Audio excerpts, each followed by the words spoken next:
आप सबसे हाथ जोड़ के विनती कर रहा हूं और आपके माध्यम से गुजरात के हर व्यक्ति से विनती कर रहा हूं, कर्जे के कारण कोई व्यक्ति आत्महत्या ना करे, कोई गलत कदम ना उठाए। और मैं यही जिम्मेदारी आज आपको दे रहा हूं। आप कुछ करें ना करें, कम से कम अपनी जानकारी में, अपनी रिश्तेदारी में, अपने अड़ोस पड़ोस में सबको ये बता दें, कर्जे के कारण कोई व्यक्ति आत्महत्या ना करे। हर व्यक्ति की जिम्मेदारी है। क्योंकि अभी सुनने को मिला, सूरत में एक 3 लोगों का परिवार था, कर्जे के कारण परेशान था। पिछले 8 साल से लगातार वो किस्त दे रहा था, लेकिन पिछले 3 महीने से नहीं दे पाया। रिकवरी वाले इतना परेशान करने लगे, वो व्यक्ति झेल नहीं पाया, उसने आत्महत्या कर ली। और खुद नहीं मरा, उसने पूरे परिवार के साथ आत्महत्या कर ली। मर जाना समाधान नहीं है। कर्जा आज नहीं तो कल उतर जाएगा। एक दिन, एक महीना, एक साल खराब हो जाने का मतलब जीवन खराब हो जाना नहीं है। कोई गलत कदम मत उठाइए। और मैं और मेरी टीम आपकी लड़ाई लड़ रहे हैं। मैं आपसे वादा करता हूं, एक एक व्यक्ति का 1-1 रुपया कर्जा उतरवाया जाएगा। जब बड़े बड़े उद्योगपतियों का, अमीरों का कर्जा माफ हो सकता है, तो आम जनता का क्यों नहीं? भाई बड़े सुना होगा ना अखबारों में, लाखों करोड़ रुपए राइट ऑफ कर देते हैं, अंडरराइट कर देते हैं, हेयर कट दे देते हैं, तो आम जनता को भी राहत मिलनी चाहिए। यही मेरी कोशिश है, वही लड़ाई में लड़ रहा हूं। और उसी के लिए जैसा अभी बता दिया नारायण काका ने भी, 31 अक्टूबर सरदार पटेल की जयंती है। सरदार वल्लभ भाई पटेल की जयंती पर 31 अक्टूबर को हम लोग एक बड़ा कार्यक्रम करने जा रहे हैं, वल्लभ सदन रिवर फ्रंट ग्राउंड। 1 लाख लोग, जो हमारे साथ 1.5 लाख से ज्यादा लोग जुड़े, उनमें से कम 1 लाख लोग वहां आने चाहिए, ताकि सरकार को पता चले कितने लोग कर्जे के कारण परेशान हैं। और सरकार का मुंह बंद हो जाए। सरकार कह रही है 10, 20, 50 लोग हैं। 10, 20, 50 लोग नहीं है, लाखों की संख्या में। और कर्जे के साथ एक बड़ी समस्या क्या है, जो बोला ना, कर्जा कहा भी ना जाए और सहा भी ना जाए। किसको बताए जाकर? कौन सुनेगा हमारी बात? अगर आपके रिश्तेदार, आपके जानकार को भी पता चल जाए आप कर्जे में हैं, तो आपसे बात नहीं करता है। और कई लोग, कई व्यापारी ऐसे मुझे मिले गुजरात में, जो कर्जे में है। 10-10, 20-20, 50-50 करोड़ का कर्जा है। गाड़ी कर्जे पर है, घर कर्जे पर है, व्यापार पर कर्जा हो गया है, और बहुत मुश्किल से किस्त दे पा रहे हैं, लेकिन बाहर नहीं आ रहे। क्यों? शर्म आ रही। लोगों को पता चल जाएगा मैं कर्जे में हूं। अरे भाई, जब तुम्हारी गाड़ी छीन ली जाएगी, जब तुम्हारा घर सील कर दिया जाएगा, जब तुम्हारा व्यापार बंद कर दिया जाएगा, जब तुम्हारी फैक्ट्री को सील कर देंगे, तब भी तो पता चलेगा लोगों को। तो क्यों उस दिन का इंतजार करोगे? तुम्हारा व्यापार बंद हो जाए, तुम्हारा घर चला जाए, तुम्हारी गाड़ी छीन ली जाए, उस दिन का इंतजार मत करो, इकट्ठे हो जाओ। और पता है बड़े बड़े लोगों को राहत क्यों मिल जाती है? क्यों उनका कर्जा माफ हो जाता है? क्यों उन्हें समय मिल जाता है? क्योंकि वो संगठित है, वो इकट्ठे हैं। आम लोगों की कौन सुनेगा? अकेले अकेले जाओगे। हमारा एक साथी है, मुख्यमंत्री क्या चला गया था ना, मुख्यमंत्री क्या, मुख्यमंत्री ने पता क्या बोला? तेरे अकेले के आने से क्या होगा? अगर इतने लोग परेशान है तो वो लोग कहां हैं? तो हमने तय किया कि अब सरकार को बता दिया जाए कितने लोग परेशान हैं। हम सब लोग इकट्ठे होकर के एक जगह इकट्ठे होंगे, और वहां सभी एमपीज को बुलाया जाएगा, सभी एमएलए को बुलाया जाएगा, सभी नेताओं को इन्वाइट करेंगे हम। वर्तमान मुख्यमंत्री को बुलाएंगे, मंत्रियों को बुलाएंगे, पूर्व मुख्यमंत्री मंत्री को बुलाएंगे। जिन्हें भी लग रहा है कि कोई कर्जे में नहीं है, वो वहां आके देख ले कितने लोग परेशान। और मैं यहां आ गया, आप लोग यहां आ गए, मैं आपके गली मोहल्ले में तो नहीं आ सकता। आप रोज जाते हो अपने गली मोहल्ले में, बस इतना सा कर लो, अपने गली मोहल्ले में ये तय कर लो कोई व्यक्ति कर्जे का आत्महत्या ना करे। और हर व्यक्ति को जानकारी दो, गुजरात में कर्जा मुक्ति अभियान चल रहा है। अभियान पूरी तरह से निःशुल्क है, किसी से 1 रुपया भी नहीं लिया जाएगा। पैसा तो नहीं लिया आपसे? नहीं। किसी से पैसा तो नहीं लिया ना? लिया भी नहीं जाएगा। 1 रुपया भी नहीं लिया जाएगा साहब। मैं आपकी लड़ाई लड़ रहा हूं, निःशुल्क लड़ रहा हूं। बस इस लड़ाई में मुझे आपका साथ चाहिए। मैं तब तक सफल नहीं हो सकता जब तक आप साथ ना आए, क्योंकि मुझ पर कर्जा नहीं है, मेरी टीम पर कर्जा नहीं है। और मैंने कभी किसी से नहीं कहा, जो मुझ पर आरोप लग रहे हैं ना, कि आप कह रहे हो लोगों को भड़का रहे हो, आप कह रहे हो किस्त देना बंद कर दो, हफ्ता देना बंद कर दो, मैंने कभी किसी से नहीं कहा।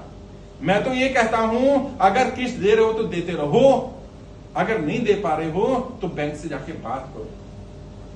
कोई बेईमान आदमी ये कहेगा बैंक से जाके बात करो? मैं कह रहा हूं बैंक से बात करो। और बात कैसे करो? लिख करके बात करो। बैंक आपको नोटिस देता है ना, आप भी रिटर्न में नोटिस दो बैंक को। बताओ मेरी नौकरी छूट गई है, मेरे पास व्यापार नहीं है, काम धंधा नहीं है, जो भी कारण है, आप क्यों अपना किस्त नहीं दे पा रहे, वो लिख करके दो उसे, और उससे रिसीविंग ले लो, ताकि अगर कभी बैंक तुम पर केस करे तो तुम्हारे पास प्रूफ हो कि मैंने बैंक को बताया था कि मेरी स्थिति सही नहीं है।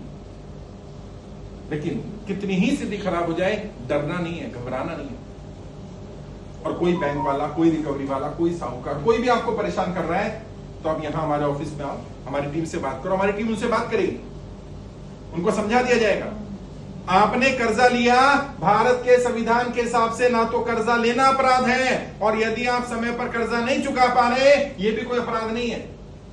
कोई आपके साथ गाली गलौज नहीं कर सकता, कोई बदतमीजी नहीं कर सकता। और यहां क्या हो रहा है, अभी देखो ना यूपी में क्या हुआ, एक व्यक्ति के ऊपर 20,000 रुपए का लोन रह गया था, 40,000 का लोन लिया, 20,000 जमा कर दिए, 20 रह गया था, उसकी बीवी को उठा कर ले गए। बताइए, कहते हैं जब तक पैसा नहीं दोगे तब तक हम इसको नहीं छोड़ेंगे। और गांव में जिन्होंने समूह लोन ले रखा है, महिलाओं के साथ बदतमीजी की जा रही है, मिसबिहेव किया जा रहा है, उन्हें गलत काम करने के लिए मजबूर किया जा रहा है, इसको स्वीकार नहीं किया जा सकता। हमारी बहन बेटियों की इज्जत के साथ खिलवाड़ होगा और हम चुप बैठे रहेंगे, ऐसा होने वाला नहीं है, बोलना पड़ेगा। और याद रखिएगा, यदि आज आपके ऊपर अत्याचार हो रहा है, आपके पड़ोसी पर अत्याचार हो रहा है, और आप बोलेंगे नहीं, तो ये अत्याचार करने वालों की हिम्मत बढ़ जाएगी, ये और ज्यादा अत्याचार करेंगे।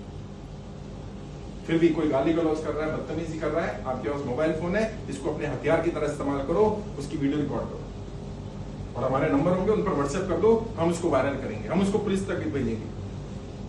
और ऐसे कोई भी रिकवरी एजेंट जो गाली गलौज करते हैं, बदतमीजी करते हैं, उन्हें भी मैं बता देना चाहता हूं, ये अपराध है, किसी का मानहानि नहीं कर सकते।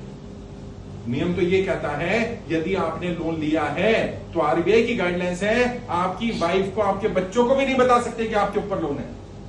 और ये क्या कर रहे हैं, पूरे मोहल्ले को बता रहे हैं, अड़ोसी पड़ोसी को बता रहे हैं, आपकी मानहानि कर रहे हैं, अपमान कर रहे हैं, इसको स्वीकार नहीं किया जाएगा सर, और लड़ना पड़ेगा। आपको चोर थोड़ी, कोई अपराध थोड़ी कर दिया। मैंने बताया ना, कर्जा लेना कोई अपराध नहीं है, और कर्जा नहीं चुका पा रहे, ये भी कोई अपराध नहीं है, एक सिविल केस है, कोई क्राइम नहीं कर दिया, क्रिमिनल केस नहीं बनने वाला इसमें। तो अपने आप को अपराधी मत मानो। अगर किसी रिकवरी वाले का, बैंक वाले का फोन आता है, फोन जरूर अटेंड करो। तुम लोग भी कई गलतियां कर रहे हो, फोन नहीं उठा रहे, फोन नहीं उठा रहे तो ये माना जाएगा ना तुम चोर हो, तुम बेईमान हो। फोन उठाओ, नहीं दे पा रहे ना हफ्ता, उसको बोलो भाई मेरे पास पैसा नहीं है, जो रीजन है वो रीजन बताओ जर्मन उसको, वो सुनता ही क्या है। अगर नहीं सुनता तो रिकॉर्ड कर लो, रिकॉर्ड कर लो तुरंत। अगर कोई सुनता नहीं, इसका मतलब वो बदतमीजी कर रहा है, वो गैर कानूनी काम कर रहा है, क्योंकि जो रिकवरी एजेंट जेन्युइन होगा वो सुनेगा आपकी बात। सुनते तो है नहीं, बच्चों को बोलते हैं कि आपको भरना पड़ेगा। अगर बच्चों को बोलते हैं, आप रिकॉर्ड कर लो बेटा, रिकॉर्ड करके भेजो। ऐसे आपकी बात मैं कैसे मान लूं, मेरे पास प्रूफ नहीं है ना, मैं केस कर दूंगा उसके ऊपर। हमारे बेटी को बोला हुआ है तो रिकॉर्ड क्या है, मम्मी नहीं भर रही प्रूफ दिखाओ ना बेटा, है, क्या प्रूफ है, कैसे माने बताओ। अब रिकॉर्डिंग हाँ, रिकॉर्डिंग करो, क्योंकि क्या हो रहा है, कर रहे हैं बदतमीजी, मैं नहीं कर रहा, नहीं कर रहे हैं, हमारे पास प्रूफ ही नहीं है। और कई रिकवरी एजेंट की नौकरियां गई हैं, कई रिकवरी एजेंट जेल में बैठे हैं आज। क्यों? क्योंकि उन्होंने महिलाओं के साथ बदतमीजी की, उन्होंने जैसे आपने कहा ना, बच्चों को बता रहे काम किया, ये अलाउड नहीं है। आपके रिश्तेदार को, आपके बच्चों को नहीं बता सकते, आपके साथ बदतमीजी नहीं कर सकते, सुबह 9 बजे से पहले कोई कॉल नहीं कर सकता, शाम को 7 बजे बाद कोई कॉल नहीं कर सकता, तो रात को 11 बजे रात को 10 बजे 11 बजे कॉल कर रहे हैं। अभी देखा मैंने, 11 बजे रात को घर बैठे हुए। अगर कोई घर आ जाए ना रिकवरी एजेंट, कुछ नहीं करना, उससे पूछो आई कार्ड दिखा पहले, तू आया कहां से, आई कार्ड होना चाहिए उसके पास। आई कार्ड नहीं है तो वो आप क्या रिकवरी करने नहीं आ सकता। और फिर अगर आई कार्ड भी है तो उसके पास घर आने की परमिशन होनी चाहिए।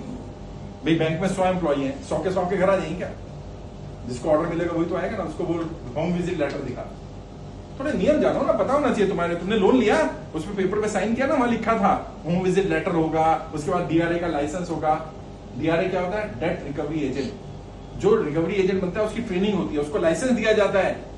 जो ट्रेंड होगा ना, वो रात को 9 बजे के 7 बजे के बाद आ ही नहीं सकता। 9 बजे 10 बजे बैठा नकली है, पहचान लो नकली रिकवरी एजेंट हो। बाकी फिर भी मैंने कहा ना, कोई बदतमीजी करे रिकॉर्ड करके रखना, ताकि हमारे पास प्रूफ है, नहीं बुला लेंगे उसको। किसी को भी आपकी मानहानि करने का, बदतमीजी करने का अधिकार नहीं है। आपके साथ, आपके बच्चों के साथ कोई भी बदतमीजी करता है, गाली गलौज करता है, तुरंत उसकी जानकारी। डरना नहीं है बेटा, लड़ेंगे हम लोग, हम कोई चोर थोड़ी है। कर्जा लिया था तो उन्होंने हमारा सिविल चेक किया था, हमारा बैंकिंग देखा था, रिकॉर्ड देखा था, तभी तो दिया था ना पैसा। तो हम कोई अपराधी होते तो हमें मिलता ही नहीं ना पैसा। और हम कोई ऐसा थोड़ी है पैसा मांगना चाहते हैं, भरना चाहते हैं ना। क्या चाहते हैं हम लोग? या तो हमें समय दे दो, या अगर हमारा लोन माफ कर सकते तो माफ कर दो, नहीं माफ कर सकते तो 2 साल का समय दे दो। मानो अगर 2 साल का समय आप सबको मिल जाए और आपको 2 साल में कोई हफ्ता नहीं भरना, कोई पेनल्टी नहीं लगेगी, कोई सरचार्ज नहीं लगेगा, 2 साल में अपने आप पटा दोगे ना। यही तो मांग रहा हूं मैं यही मांग रहा हूं कि व्यापारी को 2 साल तक रिलैक्स होकर काम करने दो।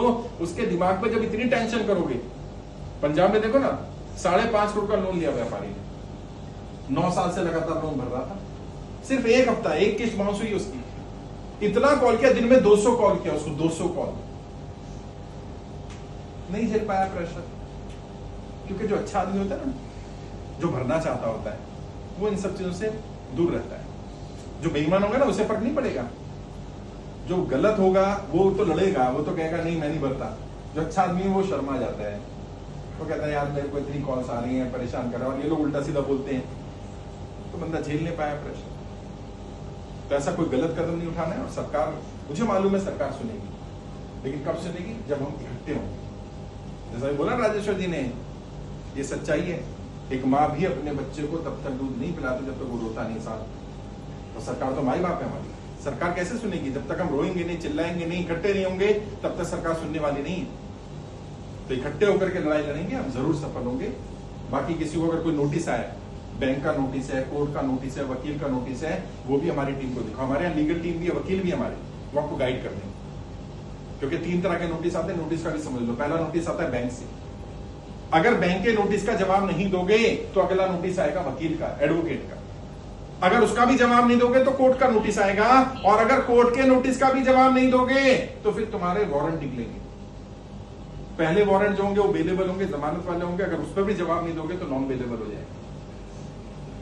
इसलिए नोटिस को सीरियसली लेना है, घबराना नहीं। नोटिस कोई फांसी का फंदा नहीं है कि नोटिस आया तो कई लोग घबरा जाते हैं। नहीं, पढ़ो लो क्या लिखा है, और कैसे पता चलेगा बैंक का नोटिस है? बैंक का नाम लिखा होगा ऊपर, अगर बैंक का नाम लिखा है बैंक का नोटिस है, अगर वकील का नाम लिखा है एडवोकेट, अधिवक्ता, वकील, तो एडवोकेट का नोटिस है। कोर्ट का नाम लिखा है अदालत, जिला अदालत, सत्र अदालत, लोक अदालत, यानी ये अदालत का नोटिस है। और कोई भी नोटिस आया यहां ले आओ, हमारी टीम आपको बता देगी इसका जवाब कैसे है।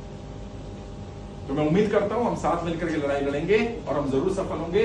कोई गलत कदम नहीं उठाना, बस कुछ भी हो जाए, कैसी भी परिस्थिति आ जाए, कोई गलत कदम नहीं उठाना, और हर व्यक्ति को जानकारी दो। आपने फॉर्म भर दिया होगा अपना, जिन्होंने नहीं भरा फॉर्म भरो, जो लोगों ने फॉर्म भर दिया वो ग्रुप में जुड़ो, व्हाट्सएप का ग्रुप है हमारा। तो कभी कोई दिक्कत आए, परेशानी आए तो व्हाट्सएप पे ग्रुप पे टच में रह सकते हो। और रिवर फ्रंट मैदान में आना है आपको, और अकेले नहीं आना भाई, कम से कम अपने मोहल्ले पड़ोस के लोगों को लेकर के आओ। और कोई अगर अपने यहाँ पर कोई कार्यक्रम कर सकता है, 100-200 लोग इकट्ठे कर सकता है, तो टीम को बुला लेना, वो आ जाएंगे। मुझे बुलाओगे मैं भी आ जाऊंगा। कोई कहता है हमारे यहाँ बहुत लोग परेशान है तो मैं आ जाऊंगा। किसी को भी अपने यहाँ कोई कार्यक्रम करना हो तो बता देना, फ्री ऑफ कॉस्ट आ जाऊंगा आपके यहाँ पर, वहां लोगों को गाइड करेंगे, लोगों के फॉर्म भरवाने। बहुत बहुत शुक्रिया। जय हिंद, जय भारत।